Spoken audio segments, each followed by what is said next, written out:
Olá pessoal, estamos de volta. Dessa vez agora é para conversar um pouquinho sobre a lista de revisão que a gente fez em sala, algumas questões e que surgiram algumas dúvidas sobre a resolução, sobre como que fazer algumas questões, principalmente as questões que envolvem a parte analítica, né? Então a proposta deste vídeo é resolver essas questões com vocês, ok? Deixe-me encontrar aqui, pronto. Quinta questão, vamos resolver juntos agora. Pedrinho, após uma aula de física, resolveu verificar experimentalmente o que tinha estudado até o momento. Para tal experimento, ele usou uma bobina de 50 espiras, um ímã preso a um suporte não condutor e uma lâmpada de incandescente de 5 watts de potência. O experimento consistia em mover o ímã para dentro e para fora da bobina repetidamente. Ao terminar o experimento, Pedrinho fez algumas observações que estão listadas na forma de proposições. Inicialmente, vamos anotar alguns dados. Bom, primeira coisa, ele disse que ele tinha 50 espiras. 50 espiras no total. É um dado importante. 50 espiras. Outra coisa, ele disse que a potência da lâmpada incandescente era de 5 watts e essa lâmpada ele conseguia acender movimentando o ímã para dentro e para fora da bobina formada pelas 50 espiras.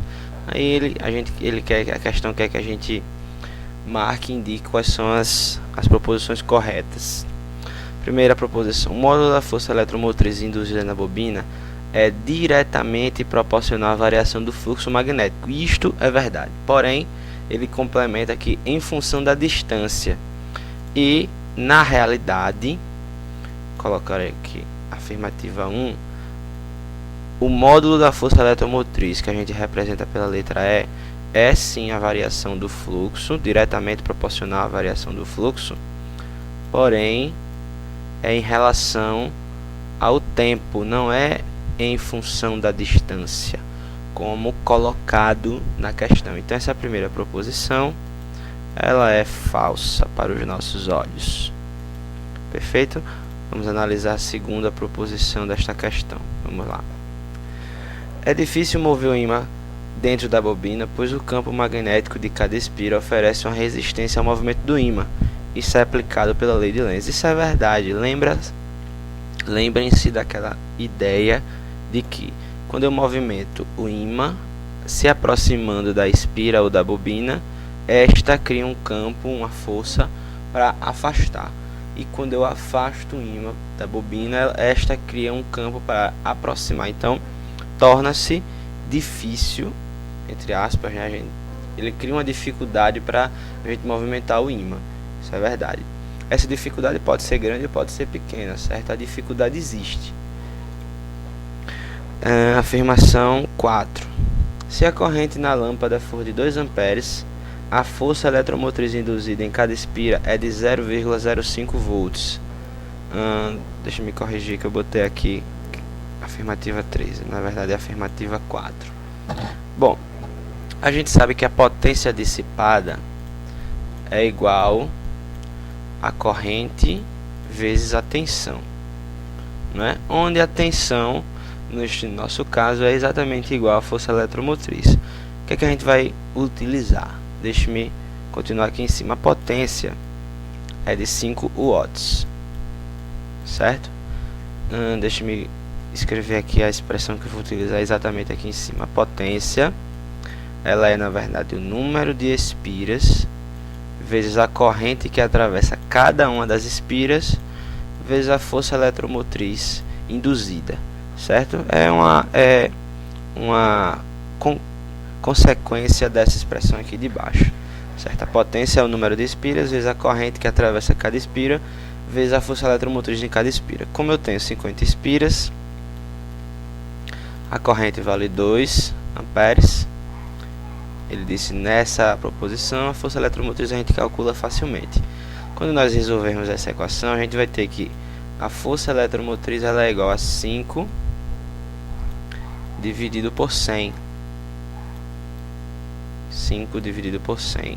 Multiplicamos os 50 vezes 2, colocamos para o outro membro e a gente tem essa expressão, onde a força eletromotriz, quando nós realizarmos a divisão, aqui vai ficar 0,05 volts. Então, isto indica que essa quarta afirmação ela é verdadeira. Não é verdade? Maravilha. Vamos para a oitava proposição. Vamos para a oitava proposição desta questão. A frequência do movimento do ímã no interior da bobina não interfere na luminosidade da lâmpada. Isso é uma mentira. Ok? Isso é uma mentira. Ele fala que a frequência frequência do movimento do ímã é eu colocar um ímã dentro e fora da espira numa determinada velocidade, digamos assim. Se eu intensificar isso, fazer ele entrar e sair mais vezes, ele está dizendo que isso não interfere. É lógico que interfere. 16. Para haver uma corrente induzida na bobina, é necessário que o circuito esteja fechado. Isso é verdade. Lembrando que o circuito fechado é aquele onde os fios estão todos unidos, certo? Um circuito aberto é quando a gente encontra um empecilho para a corrente passar.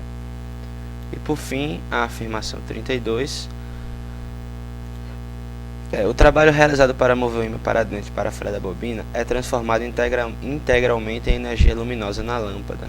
Bom, a gente sabe que numa lâmpada como essa, além de haver energia luminosa, existe transformação em calor, tanto na lâmpada como na bobina. Ok? Então ela é falsa, porque ela está indicando que toda a energia é transformada em energia luminosa. E a gente sabe que não é isso que acontece. Perfeito, pessoal? Vamos então agora para a próxima questão, que envolve operações. Ok? Eu apaguei logo porque você sabe que, como nós estamos conversando aqui através de um vídeo, você pode adiantar, retroceder. Então, se você quiser copiar, retroceda, coloque na última imagem que tinha as contas e você dá um pause, copia, fica à vontade, ok? Sexta questão. Vamos lá. Sexta questão. O motorista abasteceu o carro às 7 horas da manhã, quando a temperatura ambiente era de 15 graus Celsius, e o deixou estacionado por 5 horas no próprio posto. O carro permaneceu completamente fechado, com o motor desligado e com as duas lâmpadas internas acesas. Ao final do período de estacionamento, a temperatura ambiente era de 40 graus Celsius.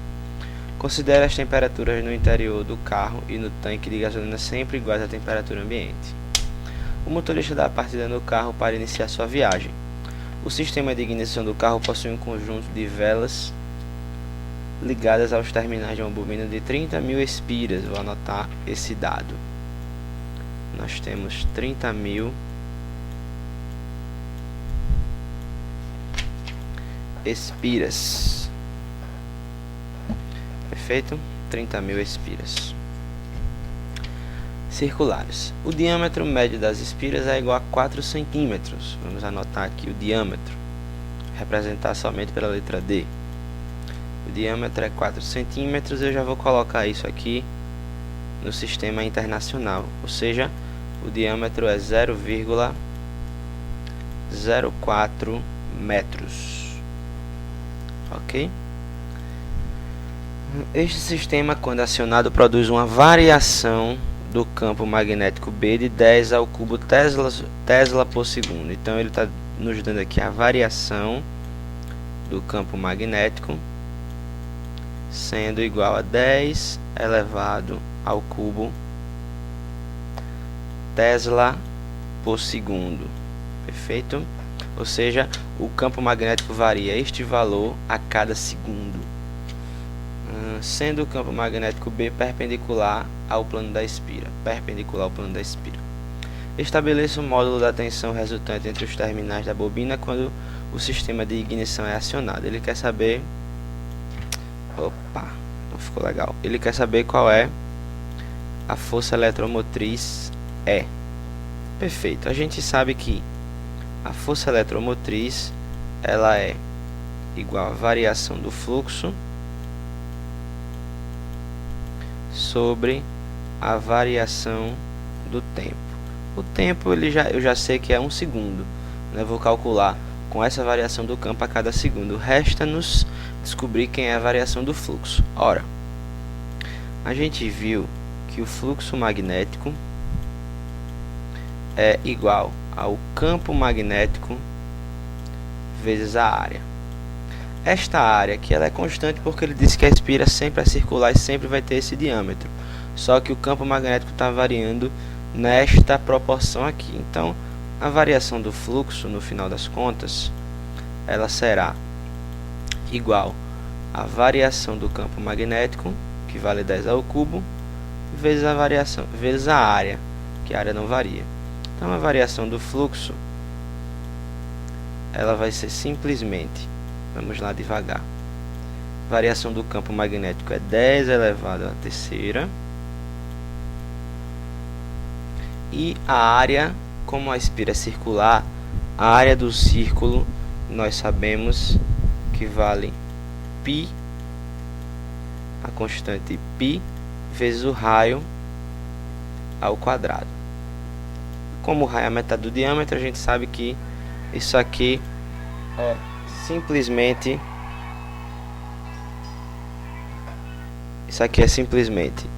vou considerar aqui como sendo o π sendo igual a 3 para facilitar as contas, e a área e o raio vai ser 0,02 elevado ao quadrado. Depois de nós resolvermos essas contas, a gente vai ter que a variação do fluxo ela é simplesmente 1,2 Weber. Depois que nós resolvemos isso tudo aqui, realizarmos o produto, ok? Aí você pode fazer do jeito que você achar conveniente, inclusive utilizando uma calculadora. Perfeito. Utilizando este valor aqui que nós encontramos e o tempo que vale um segundo, a gente sabe que a força eletromotriz induzida no total vai ser o número de espiras, que vale 30.000,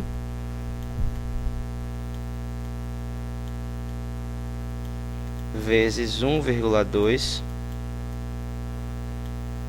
sobre 1, que é o valor do tempo. Depois que a gente multiplicar isso, a gente vai ver que a força eletromotriz induzida na ignição vai ser de 36.000 volts, que é a mesma coisa que 36 kV. Perfeito? Essa é a nossa resposta. Maravilha, mais uma vez você pode dar um pause para copiar as respostas. Deixa eu apagar tudo isso para a gente fazer a nossa última questão analítica, ok? Que vai ser a 7ª questão, essa aqui que tem um gráfico. Deixa eu me organizar aqui. 7ª questão agora.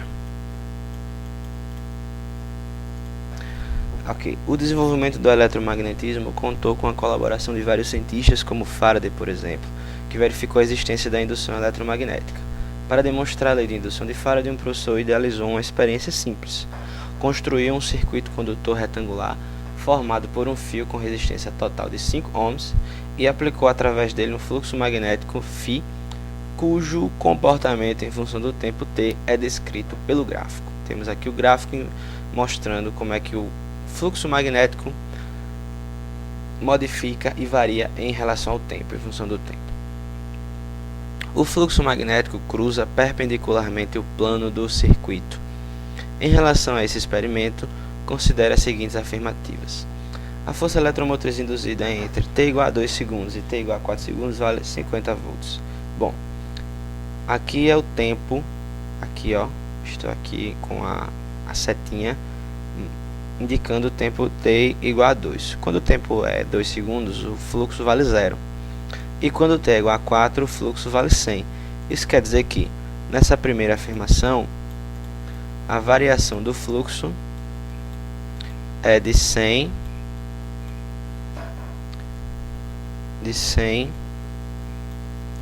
Weber ou Weber, e que o intervalo de tempo nesse caso é de 2 segundos. Como a força eletromotriz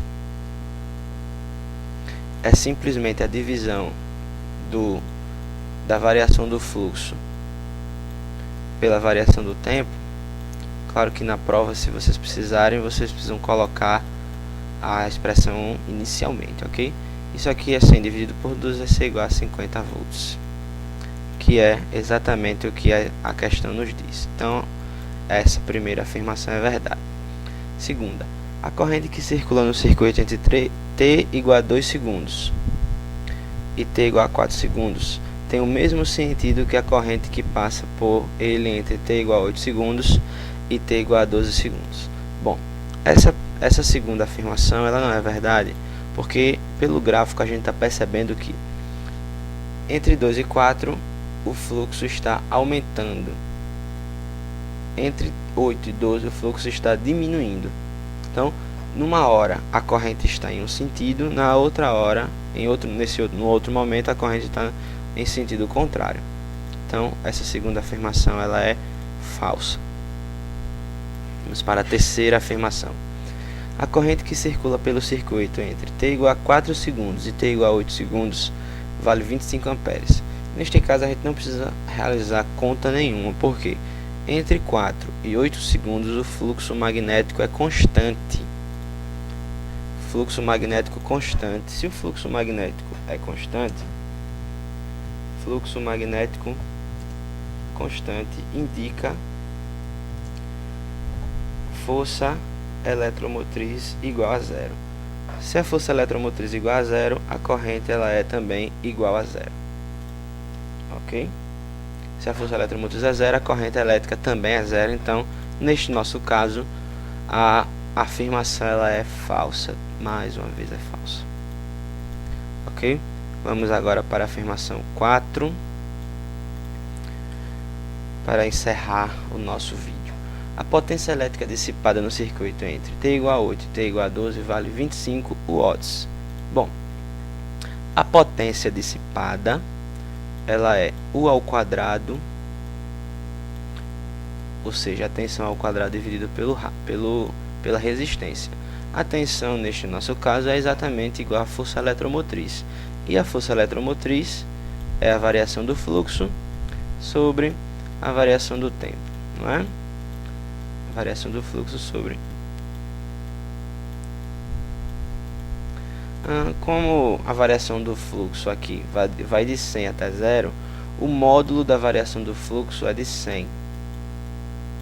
O módulo, tá? Vamos considerar somente o módulo, porque o sentido a gente vai determinar pelas regras da mão direita. E o tempo de 8 até 12 foi de 4 segundos. Isto quer dizer que a força eletromotriz é de 100 dividido por 4, 25 volts. Vou substituir esse valor aqui no lugar de U. Aí vamos ter que a potência é de 25 ao quadrado sobre 5, que é o valor da resistência que ele deu no comecinho da questão. A potência então vai ser 25 ao quadrado, sairá 625, isto dividido por 5.